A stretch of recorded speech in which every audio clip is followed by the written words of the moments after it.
इन चेहरों को ध्यान से देखिए। भारत और गैम्बिया के ये वो माँ बाप हैं जिन्होंने अपने बच्चों को दम तोड़ते देखा। 2 महीने से 5 साल की उम्र तक के बच्चे जिनके परिवारों के मुताबिक खांसी की दवा खाने के बाद उनका पेशाब बंद हो गया, शरीर सूजने लगा और गुर्दे खराब हो गए। ब्रेन हेमरेज हो गया, ब्लड नाक में से ब्लड निकल गया, लंग्स ब्रस्ट हो गए उसके। डॉक्टर साहब बोलने लगे कि ये बच्चा अभी 99% खत्म हो चुका है।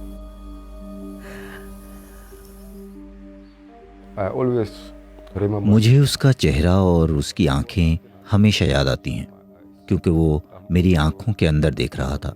मैं भी उसकी आंखों में झांक रहा था।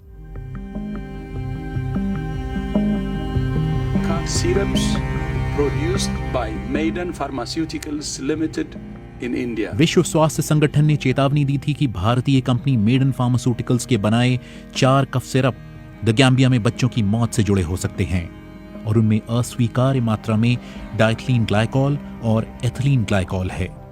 इनके शरीर में जाने से उल्टी, पेशाब ना आना, गुर्दे खराब होने आदि से जान तक जा सकती है।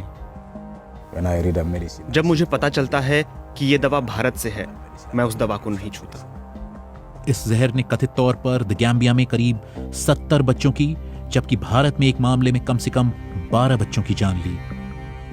दवाई बनाने वाली भारतीय कंपनियों ने इन आरोपों से इनकार किया है। जम्मू और द गैम्बिया के इन परिवारों के बीच करीब 10,000 किलोमीटर की दूरी है, जिसको पाटता इनका एक जैसा दर्द है, एक जैसी न्याय मांगने की लड़ाई है जो अब भी जारी है। हम न्याय चाहते हैं क्योंकि हम नहीं चाहते कि ऐसा दोबारा हो। हम इंसाफ चाहते हैं। जो दवाई बनाने वाले हैं उनको कड़ी से कड़ी सजा मिलनी चाहिए। अभी के लिए मुझे सिर्फ न्याय चाहिए। ये उनकी कहानी है।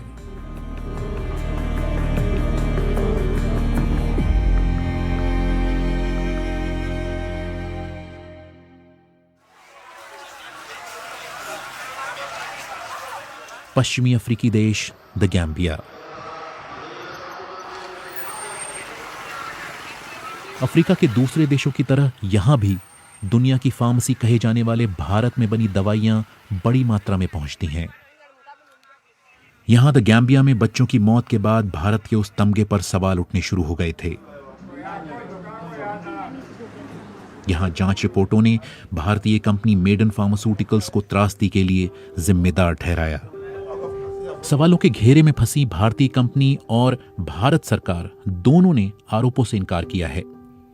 हमने यहाँ सैंपल हमने भी लिया, हमने लेके उसका सैंपल को चेक किया तो पास हो गया। 1 अगस्त को संसद में एक सवाल के जवाब में सरकार ने कहा कि द गैम्बिया मामले में जांच में पता चला कि गुड मैन्युफैक्चरिंग प्रैक्टिसेस का उल्लंघन हुआ, जिसके बाद मेडन फार्मा को शो कॉज नोटिस भेजा गया और कंपनी को आदेश दिया गया कि वो तुरंत सोनीपत में सभी मैन्युफैक्चरिंग गतिविधि बंद कर दे। मेडन फार्मास्यूटिकल्स का पक्ष जानने के लिए हमने उनसे संपर्क किया और दफ्तर भी गए, लेकिन किसी से बात नहीं हो पाई। हालांकि कंपनी ने पूर्व में कहा था कि उन्हें भारतीय रेगुलेटरी और न्यायिक प्रक्रिया पर पूरा विश्वास है और उन्होंने कुछ गलत नहीं किया। द गैम्बिया में हम जितनों से मिले, कोई भी इस खंडन पर विश्वास करने को तैयार नहीं। I completely disagree with that. हम उससे बिल्कुल असहमत है, बिल्कुल, क्योंकि हमारे पास सबूत है और हमने उन दवाओं पर टेस्ट किए। उन दवाओं में अस्वीकार्य मात्रा में एथिलीन ग्लाइकॉल और डाइथिलीन ग्लाइकॉल था और उन्हें सीधा भारत से आयात किया और उन्हें मेडन ने बनाया। मृत बच्चों में 3 साल का लामिन भी था। लामिन को ड्राइव के दौरान पापा की गोद में बैठना बहुत पसंद था। एक दिन जब लामिन की तबीयत बिगड़ी तो डॉक्टरों ने दवा बताई जिसमें कफ सिरप भी थे। मुझे अफसोस है कि मैंने लामिन को दवा क्यों दी। लामिन दवा नहीं पीना चाहता था। मैं खुद से पूछता हूं कि अगर मुझे पता होता तो मैं उसे दवा नहीं देता, पर मैंने लामिन को दवा पीने पर मजबूर किया। लामिन ने दवा पी ली। जल्द ही लामिन का पेशाब और खाना कम हो गया। डॉक्टर ने बताया कि लामिन के गुर्दे में गड़बड़ी है। दवा लेने के 7 दिनों में लामिन की मृत्यु हो गई।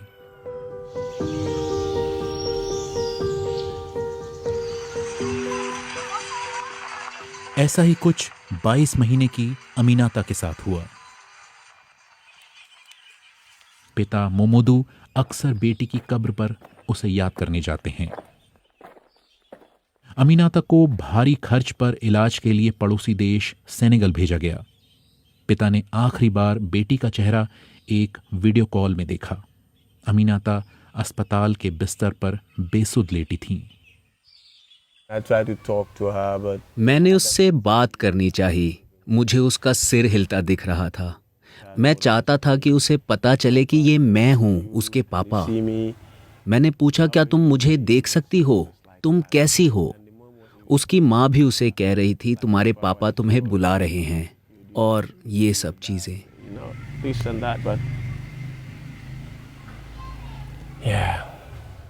वीडियो कॉल के कुछ ही देर बाद अमीनाता नहीं रहीं।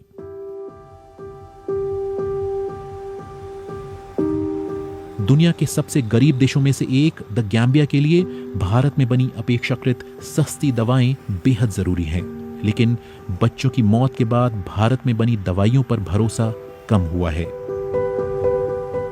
लामिन डांसो ने अपने 9 महीने के बेटे इस्माइला को खत्म होते देखा। मैं ये नहीं कह रहा हूँ कि उनकी सभी दवाएं खराब हैं। मैं कह रहा हूँ कि मैंने जो भुगता उससे मुझ में भारत में बनी दवाओं को लेकर डर भर गया है। मैं दूसरों से भी कहता हूँ कि वो भारत में बनी दवाओं का इस्तेमाल ना करें, उनसे नुकसान हो सकता है। लेकिन जानकारों के मुताबिक फिलहाल भारत में बनी दवाइयों पर द गैम्बिया की निर्भरता जारी रहेगी। मैंने बहुत से दवा बेचने वाले दुकानदारों से बात की है। वो सभी भारत से दवा ला रहे हैं। ये दवाएं अमेरिका और यूरोप में बनी दवाओं से बहुत सस्ती होती हैं। भारत का कहना है कि उसका दवा उद्योग गुणवत्ता से कभी समझौता नहीं करता। लेकिन द गैम्बिया ही नहीं बल्कि उज्बेकिस्तान, इराक, कैमरून से भी कफ सिरप से जुड़े मामलों पर रिपोर्टें और अलर्ट्स आने के बाद भारतीय फार्मास्यूटिकल कंपनियों के सामने सवाल बढ़े हैं। ये दुर्भाग्यपूर्ण घटनाएं हैं, खासकर द गैम्बिया, उज्बेकिस्तान और उसके बाद हुए मामले। इससे भारतीय दवा उद्योग की छवि को नुकसान पहुंचा है, लेकिन जहां तक निर्यात का प्रश्न है उस पर कोई असर नहीं पड़ा है। विश्व स्वास्थ्य संगठन ने हमें बताया कि कफ सिरप पर जारी मेडिकल अलर्ट्स का विषय न सिर्फ द गैम्बिया बल्कि दूसरे देशों से भी जुड़ा है, और गड़बड़ी का स्रोत पता लगाने के लिए वो लगातार भारतीय अधिकारियों के संपर्क में हैं। वहीं द गैम्बिया की सरकार सुधारों की बात तो कर रही है, लेकिन जब बाहर से लाई गई दवाओं के लिए टेस्टिंग लैब तक न हो, तब आम लोगों में भरोसा कैसे बहाल हो? मैं किसी पीड़ित माता पिता जैसा महसूस कर रहा हूँ कि मैं अपने बच्चे को लेकर अस्पताल गया, सिर्फ वहां दवा देकर मारने के लिए। जिस सिस्टम को उसे बचाना चाहिए था, उसी ने उसके लिए खतरे पैदा किए।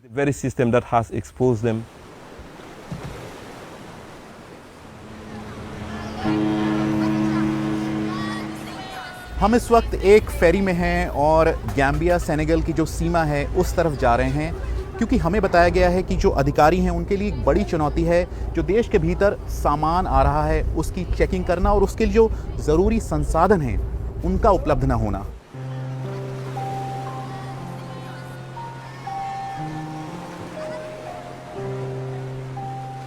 द गैम्बिया 3 तरफ सेनेगल और एक तरफ अटलांटिक महासागर से घिरा है। ये द गैम्बिया और सेनेगल के बीच की सीमा है, और अधिकारी मानते हैं कि द गैम्बिया की सीमा सुरक्षा कमजोर होने के चलते उसे आसानी से पार करने वाले लोगों और उनके साथ आने जाने वाले सामान पर नकेल कसना जरूरी है।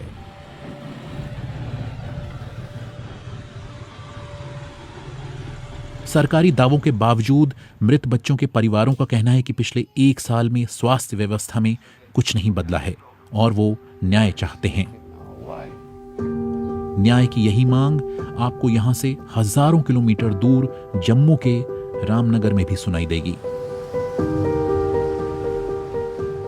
दिसंबर 2019 और जनवरी 2020 में यहां परिवारों के मुताबिक कफ सिरप पीने के बाद कम से कम 12 बच्चों की मौत हो गई थी। 2.5 साल का अनिरुद्ध भी उनमें से एक था।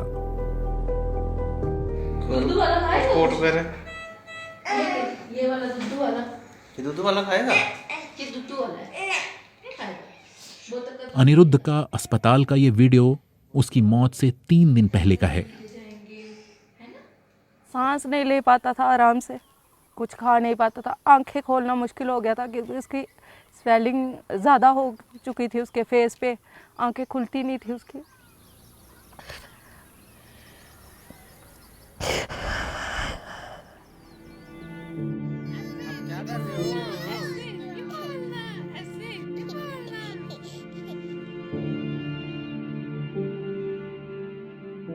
यहां रामनगर में परिवारों के मुताबिक जिन बच्चों ने कफ सिरप पिया उनमें से कुछ बच गए। पवन के परिवार ने बताया कि उसने भी वही सिरप पिया था। वो 3 महीने अस्पताल में रहे। पवन की आंखों की रोशनी और सुनने की क्षमता बहुत कम रह गई है और उनका ब्लड प्रेशर भी हाई रहता है। डॉक्टर ये बताते हैं ये बड़ा भी हो जाएगा क्योंकि ये बड़ा कोई काम नहीं कर पाएगा, क्योंकि कोई दौड़ नहीं पाएगा, कोई वजन नहीं उठा पाएगा, ऐसे जैसे हम काम करते हैं ऐसा नहीं कर पाएगा। दूर दराज इलाकों में रह रहे इन परिवारों से बातचीत में नाराजगी, बेबसी नजर आई कि काश कहीं कोई उनकी बात सुन ले। ये बेमौत मारे गए हैं। जिस मैन्युफैक्चरर ने ये दवाई बनाई और जो ड्रग्स कंट्रोलर्स के ऑफिसर्स थे, they fail to perform their duty. उन्होंने अनचेक्ड जो स्पूरियस ड्रग था वो बिकने दिया। अगर उस टाइम कॉग्निजेंस ली होती सरकार ने तो गाम्बिया में ये नहीं होता। अधिकारी कह रहे हैं कि उन्होंने लोगों को न्याय दिलाने में बहुत मेहनत की। लीगल सैंपल हमने लिफ्ट करके पहले हमने RDTL में भेजा, regional drug testing laboratory Chandigarh में। वहाँ से जो रिपोर्ट आई उसमें उन्होंने बताया कि there is a presence of diethylene glycol 34% it was not a final report. हमने एपलेट अथॉरिटी, एपलेट लेबोरेटरी में भेजा, CDL कैलकाटा में, और वहाँ से भी वो रिपोर्ट अपहेल्ड होके आई। उसके बाद हमारा इन्वेस्टिगेशन पार्ट स्टार्ट हुआ। जम्मू से कई घंटों की दूरी तय करके हम हिमाचल प्रदेश में हैं, जो फार्मा और दूसरी कंपनियों से पटा पड़ा है। हम हिमाचल प्रदेश राज्य के सिरमौर में हैं। ये जो दफ्तर है ये उसी कंपनी का है जिसके बने कफ सिरप पर आरोप है कि उससे बच्चों की मौत हुई। इस कंपनी का इस पर क्या कहना है, हम यही जानने आए हैं।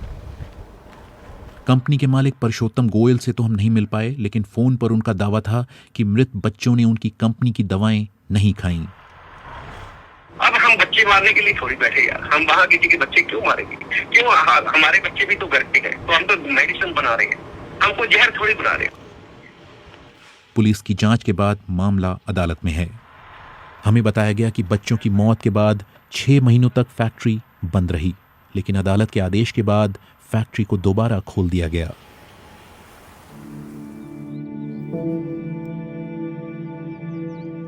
सर देख लो, इसको ही ये कोई बोलने वाला थोड़ी है। वो माँ बाप को भी पता है कि क्या बीतती है उस पर। जम्मू और द गैम्बिया दोनों जगहों में उम्मीदें एक जैसी हैं कि ऐसा क्या किया जाए कि अपने बच्चों को दवा खाकर दम तोड़ते देखने की त्रासदी से किसी और को न गुजरना पड़े।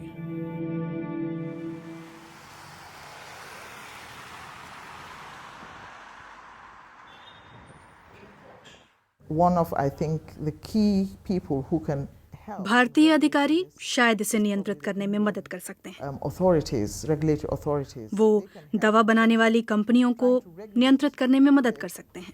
Manufacturers from those countries. बच्चों की मौत पर जांच रिपोर्ट के जारी होने के बाद माक्यू जैनी कायरा को पद से हटा दिया गया। पीड़ित परिवार एजेंसी पर काम में लापरवाही के आरोप लगाते रहे हैं।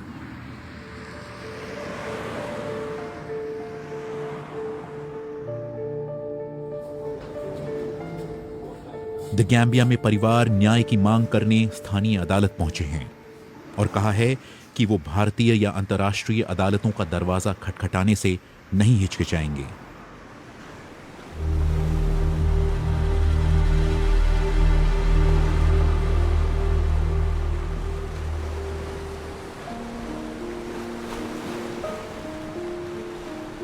साढ़े 3 साल का कनीश, 2 साल के बन्ना 11 महीने की जानवी, 10 महीने की आईसाटू और कई नाम।